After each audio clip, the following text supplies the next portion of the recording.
Chapter 7 to 9. Conan took the chakra paper into her hand. You gotta push a small amount of chakra into it.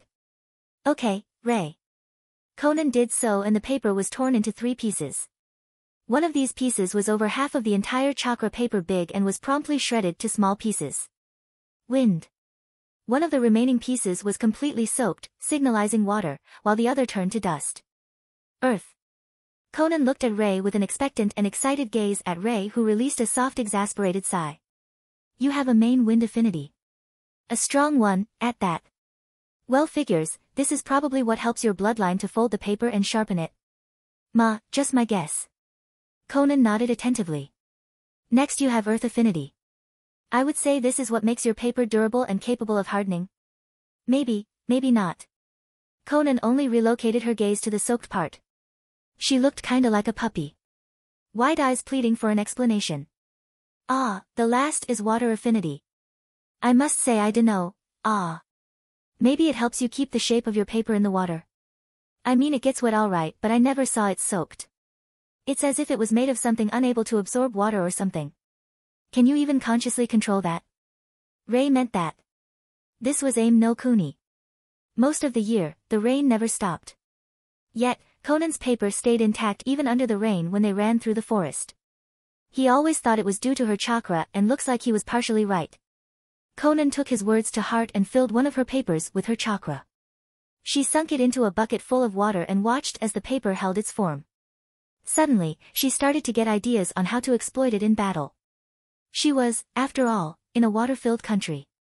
If she could shoot her shurikens from water. Hehehe. After she was done contemplating the best way to murder someone, Conan tried to actually control this attribute of the paper and the paper got soaked. She stared at it, giddy at learning something new about her capabilities, and tried to unsoak the paper. Ray could only stare in surprise as the paper expelled the water, still sunk deep in the bucket, and became yet again a properly flat form. A second later, he saw Conan start folding it into an origami under the water. I call bullshit. He thought. 3 main elements and all helping in her paper manipulation. Ray knew what this was. It was obvious. No matter how much denial he was in. The girl didn't have a Kekii Genkai. No. She had yet unregistered Kekii Tota. Now, why the hell Jiraiya in the canon never noticed? Because it is bullshit. That's why. Kekii Tota is rare as fuck. In the entire world, only Inoki is supposed to have it at the moment, and it is very destructive. Even if you find somebody with 3 chakra natures, it could be called lucky but wouldn't mean that person has Kekii Tota. Heck, it would not mean that person has Kekii Genkai. To have Kekii Genkai, one has to have 2 chakra natures capable of working in tandem to create a new, special type of chakra, in case of elemental Kekii Genkai, or a special type of chakra, mostly derived from elemental chakra, that does something, not elemental. And then there are dojutsu. Anyway, Conan is certainly in the second category, as it was proven that her chakra natures indeed do affect her paper manipulation. As for why Ray called it bullshit, even he could fold paper with his chakra. He bet even Jiraiya could. That was most likely why Jiraiya disregarded it as a talent for chakra control when it came to making origami. But he cannot make the paper fly, sharpen, harden, cut, etc. unless he directly imbued the elemental chakra into it. Conan can. On instincts alone. Jiraiya surely just disregarded her the same as he disregarded Naruto. He saw a Rinnegan, a candidate for the prophesied child, and anything else was a moot point for him. Ray had problems with creating 2 exploding tags, yet Conan is able to divide her chakra and manipulate up to 50 paper shurikens so far. Simultaneously at that. That's multitasking at its finest. If it was not instinctive, there is no way her mind would be able to do it. He called hacks. Ray? Conan pulled him out of his reverie. Your turn. She pointed at the chakra paper in his hand and Ray sighed, wishing for something good. Like, dunno. At least 2 natures would be nice. He casually pushed a sliver of his chakra into it. There was really no need to be tense. The result would not change anyway. What happened next made Conan and Ray widen their eyes. The paper split into 5 identical parts. One was torn to shreds. One was turned to dust. One was soaked wet. One was crumpling with sparks. One was set on fire. Oh. I have all 5 chakra natures. Rei stood there stunned, thinking about how it could happen while Conan was beaming. She was happy her friend had so much potential. Congratulations, Rei. Conan excitedly jumped next to him and took his hands into hers as she expressed her happiness by spontaneously kissing him on the cheek and tightly hugging him. Thank you. Rei sincerely told her as his arms snaked around her small frame and returned the hug. Let's play. Conan innocently asked, and Rei didn't want to destroy the atmosphere between them. Sure. They then proceeded to spend the afternoon together, playing with each other. Either doing dodgeball with kunai, a tag on the ceiling, or tug-of-war with a paper, Conan with her paper manipulation and Rei with his chakra strings. It was only later that night when Rei laid on the bed, Conan snuggled into his side, fast asleep, he thought about his chakra natures. His mind had a few solutions. His supreme chakra control talent or his godly nature energy talent. Or these two talents mixed together. He just had to know because it might be information capable of giving him an idea of how to exploit it further. A task for another time, perhaps. Rei sighed as he felt very tired. Conan can be incredibly energetic when it comes to playing a tag. Rei looked at the peaceful sleeping face of the girl and his hand rested on her head as a slight smile appeared on his face. He closed his eyes and focused on the natural energy around them. Carefully pulling a strand into his own body, dissolving it in his muscles, bones, blood, and organs, feeling them get slightly stronger as his body felt as if it was just pampered and massaged. He then did the same for Conan, who melted into him with a satisfied expression because of that. Afterward, his consciousness was engulfed by the darkness. Night and exhaustion claimed him. Rei and Conan stood in the woods, both clutching a slip of paper between their palms as they trained their nature transformation. Conan was trying to cut the paper in half while Rei trained his zap ability first. But damn was it hard to make the paper wrinkled. They trained for months on this alone. Rei really had no idea how the twerp of Uchiha learned Chidori in a month. Kakashi had to be a hell of a good teacher for that to happen. A pity that was only when he actually wanted to teach something to someone. After all, he was ANBU captain and did train new recruits. Saying he didn't know how to teach, yeah, sure. Alas, Rei was in a severe lack of a teacher and had to wing it. Conan had similar problems, but Rei's advice of, try to make your chakra sharp, helped, somewhat. She could already cut the leaf after 3 months, but now she wanted to learn to control her wind chakra and actually coat the paper in it instead of cutting it. It was still a work in progress. Rei could actually create lightning chakra. It was no jutsu, alright. But he could numb, or give a slight jolt to others. He tried. He had a lot of unsuspecting test subjects in the marketplace. It was nothing much so far, but this was aim no kuni. There was water everywhere, so it would prove useful.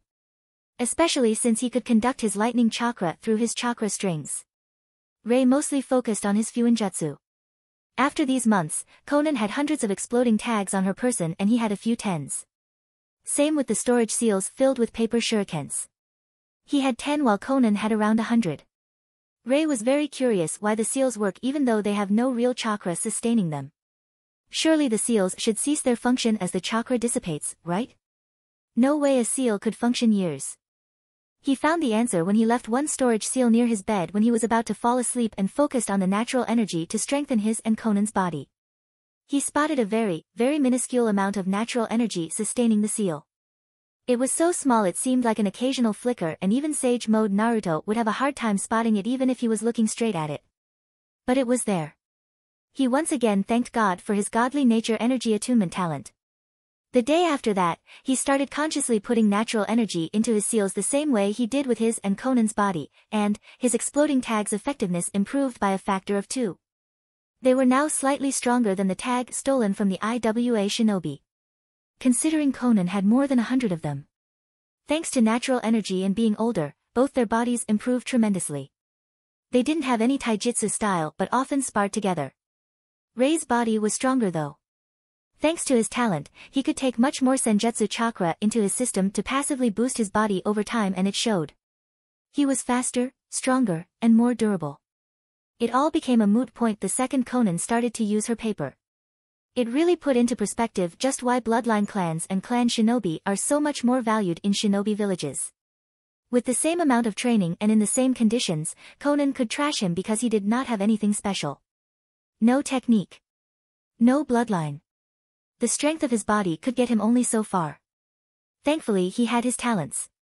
He knew exactly how strong Fuinjutsu and Sage Arts are in later stages. For now, he would endure and become stronger. Ray, Conan suddenly called out to him, pulling him out of his thoughts. He looked at her, and instantly spotted her wary look. Check. His eyes widened. Conan could leave her paper around and use them as a kind of extension of her chakra sensing. The entire town and the woods had pieces of her paper scattered just in case. Check meant she discovered something wrong. House. Conan thinned her lips. Ray quickly started sensing the area through senjutsu and froze. Fuck. 10 squads. 30 feels similar to Genin. 15 Chunin. 5 higher. Ray used the shinobi from IWA as a measuring scale so he could at least feel amounts of chakra. They are slaughtering people. He cursed. This was not how he imagined his afternoon to go. Thankfully, their supplies were stashed in storage scrolls they had always on themselves. Orders. Conan looked at Ray. While Ray thought it was cute how she started to act as a subordinate, especially since they both were 8 but activate the exploding tags scattered around the town when a shinobi comes into their vicinity. I will alert you when they get into the forest, we will do the same. We can't outrun them and will have to outsmart them and hide. For now, let's run in the opposite direction of the town. Ray didn't know if they had a chakra sensor or anyone who could track them, but he was not really inclined to find out. Both Conan and Ray started running away. The town was a mess. Blood, guts, and gore filled the streets as men, women, and children were being slaughtered left and right by Konoha shinobi. Why? Because it was a good place for an outpost. Surrounded by woods so rare in the aim. Konoha nin were used to woods. It was their home field. There was no way they would not try to acquire this town. Alas, the people were quite useless for them. Hey, Daiki!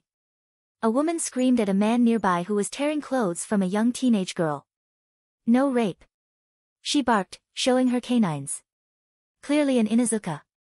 The man grumbled but obeyed and instead slit the girl's throat in annoyance. He wanted to say, fuck you, to the Inuzuka bitch, but she was Jonin and he was still a genin. Misa Inuzuka looked around with a cold gaze. Deep down, she could sympathize with the people but, she had her orders. She could only watch in apathy as her subordinates kill children, women, and the elderly. She was long used to scenes like this. That's when it happened. Daiki was approaching her and out of sudden, he wasn't.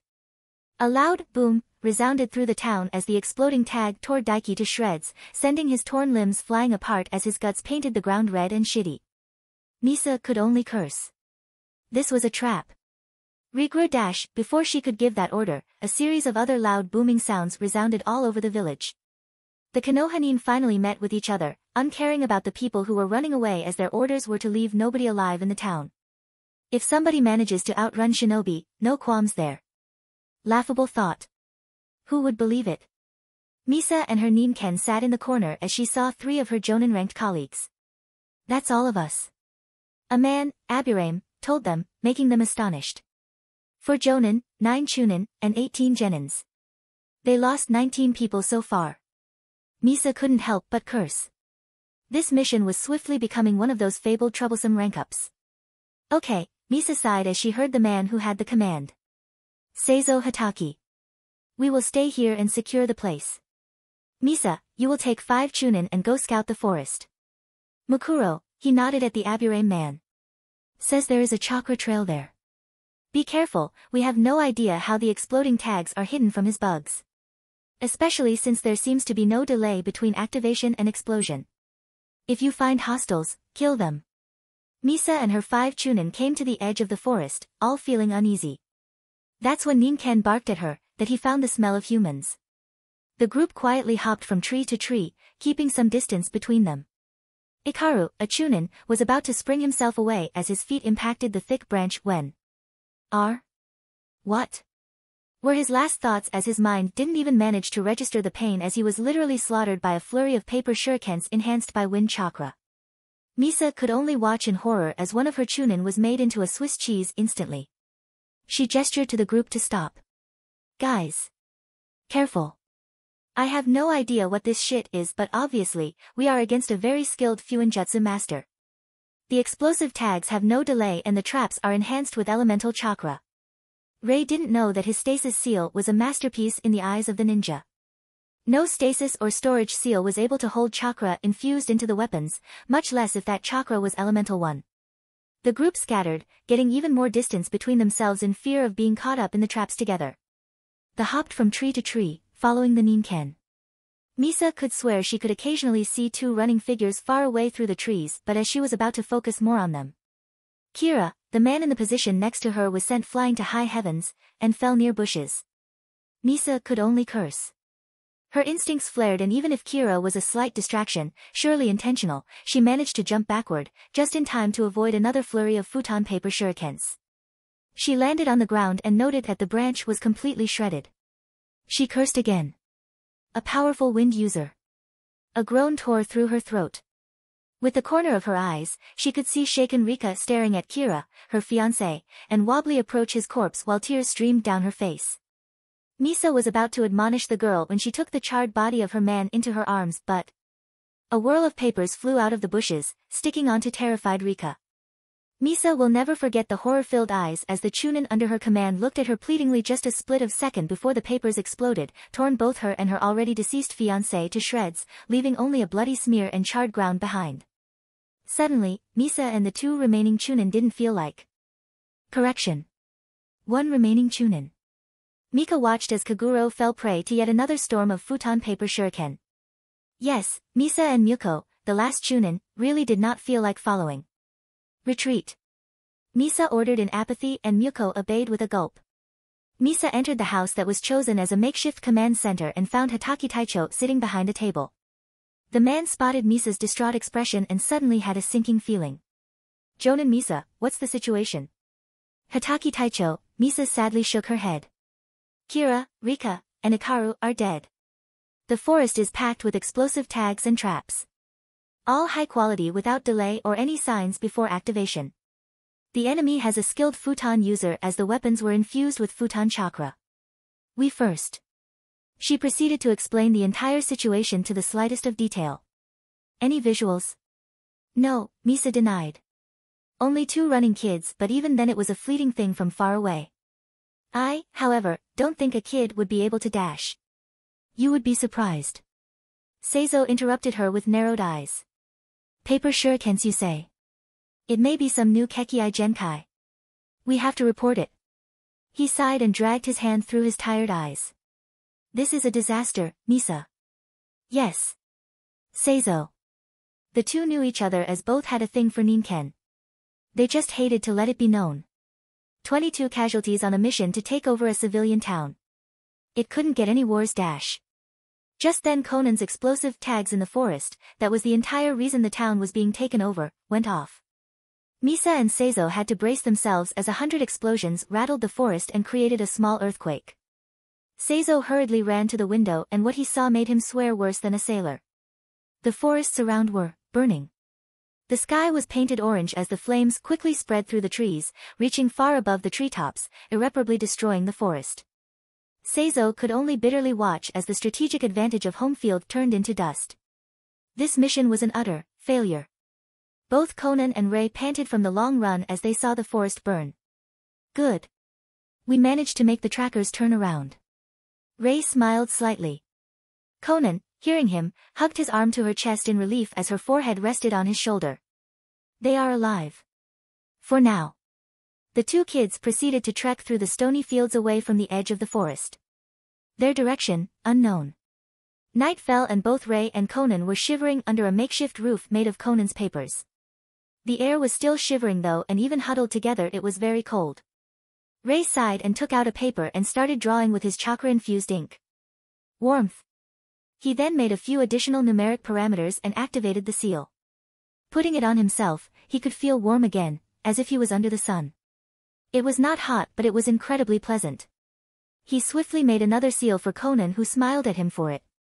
Before he could smile in return, he found Conan's lips pressing into his for the first time in the time they lived together. Flushed Conan flopped back into the spot next to him and meekly looked to the ground as she fumbled with her fingers. Ray also had red cheeks and he couldn't help but think. Girls really do mature sooner, don't they? He scratched his cheek with his left hand and with his right he cupped Conan's cheek, raising her head so her eyes would meet his. As the second their eyes met, Ray pressed his lips onto Conan's cheek. After a few seconds, he pulled away with a small smile. Thank you. Thank you too. They slept, embracing each other, feeling warm and safe. The next few weeks gave Ray a hard lesson. Life without a home, on the run, is not easy. Conan could take care of finding, or better said, creating a shelter, and he could create nifty runes to provide warmth. Water was abundant in the Aim no Kuni, but he still missed bed. A place he felt safe. Slightly, during these weeks, the meaning of home shifted in his mind. He no longer associated it with a building or village. He now associated it with Conan. He could feel at ease and protected when he was with her. The same could be said about Conan. The two kids quickly learned how to fend for themselves in the wild and avoid skirmishes of shinobi. Needless to say, Ray and Conan only stayed out of sight and range. They were getting more and more daring. Learning by doing. As they came to witness more and more battles, scavenged battlefields for money, seals, and weapons, their chakra senses caught on many shinobi and the way they controlled their chakra. Ray could detect hiding shinobi easily thanks to his natural energy sensing, and through that, he managed to create chakra hiding technique. He found out that if he adds a sliver of natural energy on top of his chakra signature, he is basically invisible to chakra sensors as they were unable to sense it. At the end of the third week, both Conan and Ray were bunking in a small cave, holding hands as Ray still thought about a method for teaching Conan the chakra hiding technique. No matter what, he was sure, the girl would be able to use natural energy for it. It was an external technique and as such, not dangerous. The problem was she could not sense the natural energy. If she could sense it, she could learn how to control it. Not entirely. But masking her chakra would be enough for now. He was racking his brain about it when suddenly Conan shook him. Are you thinking about a new seal? She asked with excited eyes. Ray quickly found out the girl loved it when he showed her his seals. Anything he showed her, really. By now, Ray knew that Conan was his for life.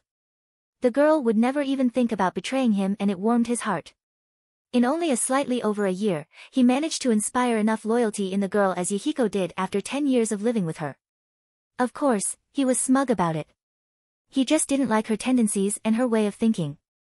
She would gladly be left behind if it meant Ray would survive. That's the main reason why Ray decided to make them stronger, subtler, invisible. He did not want to encounter such a situation. Conan was his and he would be damned if he let anyone take her from him. Ah. Seal. Conan expectantly bobbed her head up and down. But, seal. Ray thought as he was patting delighted Conan's head. The cute girl became his pillar of support in this dangerous world. He remembered how she alerted him of the shinobi and smiled to himself. He had to focus on sensing. Conan sensed in a limited way unconsciously and could channel it through her papers. It was a very useful thing. Her sense. Ah. An idea flashed through Ray's head. Lately, any problem of his had one solution. Seals. So, why not this time too? He only had to make sure Conan was able to sense the natural energy for a bit until she learned how to control it to hide her chakra. He didn't need to make her into sage or something. Ray whipped out sealing supplies and furiously started writing. Senses link time. He set parameters and the seal that would link his and Conan's senses for a few minutes was created. Ray didn't even think much about it.